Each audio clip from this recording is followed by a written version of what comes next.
With 22 million people out of work and others barely earning a living, the promise of a $1.200 stimulus payment is a lifeline that could buy a few weeks of financial relief. The Coronavirus Aid, Relief, and Economic Security (CARES) Act, signed into law March 27, made cash rebates, technically, an advanced 2020 tax credit, available to 150 million Americans.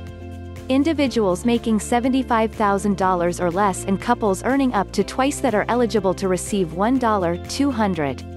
There's an extra $500 for each dependent child under 17. In an effort to rush payments to people, the Treasury Department authorized the IRS to send the first wave of credits to people who had filed a tax return in 2018 or 2019 and who had received refunds.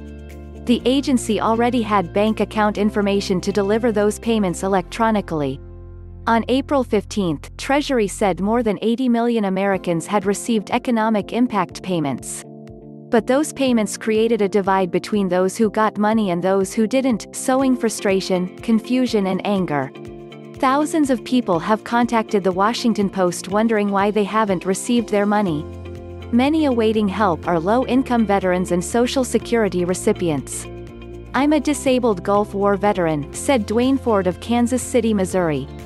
Low-income and disabled folks, those are the folks that you should have paid first, or paid us all simultaneously. A Maryland woman emailed, "When will Social Security retirees see their payments in their bank accounts?" A California reader posed the same question, noting, "I am a Social Security recipient, living below the poverty line. It's taken time for Treasury to figure out how to work with other agencies to automatically send payments to people receiving certain federal benefits." While the living wait for much-needed funds, the IRS has rushed out stimulus checks to the deceased. Payments have gone out to surviving spouses and to bank accounts that relatives kept open to settle a dead loved one's estate. The IRS is working off tax returns filed as far back as 2018, even if the filer is no longer alive. Toni Kamins, who lives in New York, received two $1.200 payments, one for herself and another for her ex-husband, who died last year. Since her husband had left no will and had no heirs, Kamins handled filing his 2019 return.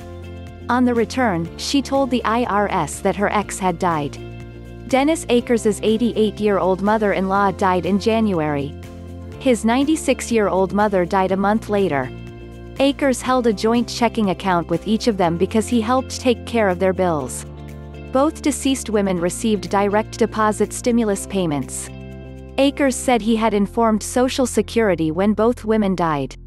Now, Akers says he's going to just let the money sit until he receives direction from the IRS. "I would do the same. I don't know what's right or wrong," he said.